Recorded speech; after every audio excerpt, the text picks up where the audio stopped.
Hi friends, plumbing work ചെയ്യുന്നവർക്ക് ഏറെ ഉപകാരപ്പെടുന്ന ഒരു ടൂളാണിത്. ഇതിൻ്റെ ഉപയോഗം എന്ന് വെച്ച് കഴിഞ്ഞാൽ നമ്മൾ ഈ വാഷ് ബേസിനകത്തൊക്കെ ടാപ്പ് ഫിറ്റ് ചെയ്യുന്ന സമയത്ത് അതിൻ്റെ അടിയിൽ കൂടി ആ ഒരു കോപ്പർ നട്ട് ടൈറ്റ് ചെയ്യാൻ കുറച്ച് ബുദ്ധിമുട്ടാണ്.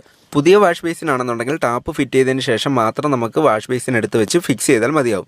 എന്നാൽ നമ്മൾ ടാപ്പ് ഒന്ന് ചേഞ്ച് ചെയ്യണമെന്നുണ്ടെങ്കിലോ അല്ലെന്നുണ്ടെങ്കിൽ ടാപ്പ് ലൂസ് ആവുന്ന സമയത്ത് അടിയിലെ കോപ്പർ നട്ട് ഒന്ന് ടൈറ്റ് ചെയ്യണമെങ്കിലോ നമുക്ക് മങ്കി പ്ലെയർ ഒന്ന് ഇതിൻ്റെ അടിയിൽ കൂടി കയറ്റാൻ ബുദ്ധിമുട്ടായിരിക്കും. അങ്ങനെയുള്ള സാഹചര്യത്തിലാണ് നമുക്ക് ഈ ഒരു ടൂൾ ഏറെ ഉപകാരപ്പെടുന്നത്. അപ്പോൾ ഇത് പലർക്കും അറിയായിരിക്കും, അറിഞ്ഞൂടാത്തവർക്ക് വേണ്ടിയിട്ടാണ് പറയുന്നത്.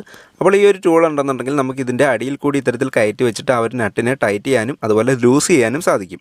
പഴയ വാഷ് ബേസിൻ്റെ ടാപ്പൊക്കെ ചേഞ്ച് ചെയ്യാൻ കുറച്ച് ബുദ്ധിമുട്ടായിരിക്കും, കാരണം അത് തുരുമ്പ് പിടിച്ചൊരവസ്ഥയിലായിരിക്കും അതിൻ്റെ അടിവശം ഉണ്ടാവുക. അപ്പോൾ ഈ ഒരു ടൂൾ ഉണ്ടെന്നുണ്ടെങ്കിൽ നമുക്ക് ഇതിൻ്റെ അടിയിൽ കൂടി ഇട്ടിട്ട് അത് വളരെ പെട്ടെന്ന് തന്നെ അഴിച്ചെടുക്കാനായിട്ട് സാധിക്കും. നമ്മളിവിടെ വാഷ് ബേസിൻ ഫിക്സ് ചെയ്തതിന് ശേഷമാണ് ടാപ്പ് അതിലേക്ക് ഫിറ്റാക്കി കൊടുത്തത്. അപ്പോൾ ഇതിൻ്റെ ഒരു സൈസ് വരുന്നത് 24x26. അതുപോലെ ഇതിൻ്റെ പേര് ട്യൂബുലാർ സ്പാനർ എന്നാണ്. ഓൺലൈൻ ഷോപ്പിംഗ് സൈറ്റായ ഫ്ലിപ്കാർട്ടിലും ആമസോണിലും ഇത് വാങ്ങിക്കാനായിട്ട് കിട്ടും.